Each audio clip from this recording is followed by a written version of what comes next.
ゾアンさん。ストーリーの演出に感動してしまったな。管理人の皆さん、ようこそ。エンドフィールド開拓記録の連絡員、ロナです。実務担当の管理人が。ゾアンさんの魅力が詰まったストーリー、まだならぜひプレイしてね。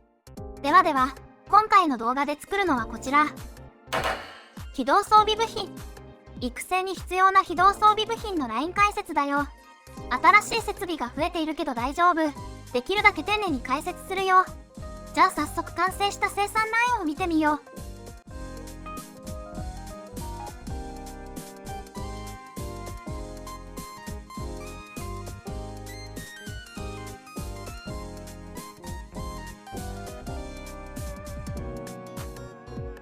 ここで前回の動画を見てくれた人に訂正しなければならない。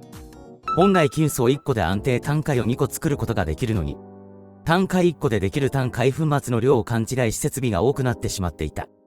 申し訳ない。早速修正したぞ。今回のラインはそれを踏まえた生産ラインになっているよ。指摘してくれた視聴者さんありがとう。生産ラインのチャートを見てみようか。これが非動装備部品のチャートだよ。主に非動部品を作る工程と充足場に分かれているよ。この動画は非動関連をメインに解説していくから、充足場が作りたい人は今回の動画の構成とこっちの解説を見てね。注目してほしいのは消費する数だ。必要量が分かりやすい図を出そう。最速で生産するのに尺動鉱物が16個も必要だね。そうだ。私が知っている限りバージョン 1.2 では6台までしか生産に使用できない。リソースを限界まで使用しても最速にはならないんだ。運営さんの狙いとしても最速生産するつもりがないってことだね。ああ。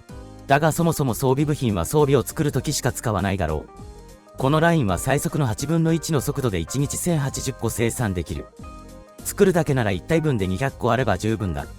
尺動鉱物をどう配分するかだな。根張り注射剤2を納品できれば尺動関連の取引は十分だろう。もちろん非動部品を取引したいならそれでも大丈夫だ。全体のバランスが大事ってことだね。そういうことだ。それじゃあ生産ラインを見ながら解説していくよ。ここから尺動粉末を大型化学反応炉に入れてるよ。後で大型化学反応炉を使用してる理由がわかるぞ。下側で充足場の生産用に使っている尺動塊を粉末にして、もう1個の化学反応炉に入れているよ。全部大型化学反応炉に入れると生産が遅いままだから注意だ。上から引いた沈殿酸を大型化学反応炉と化学反応炉に入れると尺動溶液ができるね。各設備でできた尺動溶液を精製機に入れて非動溶液を作るよ。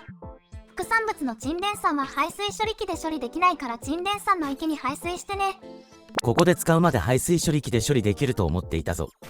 非動溶液をまた大型化学反応炉に入れてね。大型化学反応炉の中身はこんな感じになっているよ。大型化学反応炉で尺動溶液と非動塊をまとめて作れば場所の節約になるんだ。精錬機と大型化学反応炉から出る汚水の処理を忘れずにな。あとは簡単。非動塊を組み立て機に入れて、組み立て機でできた非動部品と充足場を装備部品加工機に入れてあげれば完成。ちなみに非動部品と装備部品加工機の間に強約貯蔵庫と通過制御庫をつけると、必要な分生産した後取引で使える非動部品のストックに自動で切り替えられるぞ。以上、非動装備部品の生産ラインでした。どうだったかな？あくまで参考のラインだから非動部品をもっと作りたかったら、尺動溶液をさらに2個精製機に入れてあげると非動部品の最速生産になるよ。工業エリアは結構余裕があるし頑張って詰め込みすぎなくても大丈夫だから、できることからやってみてね。効率を追うのも、のんびり作るのも、すべて自由だが、自分で完成できると達成感を感じれるぞ。次の動画は大型化学反応炉と精製機を深掘りしていく予定だよ。また次回、バイバイ。またな。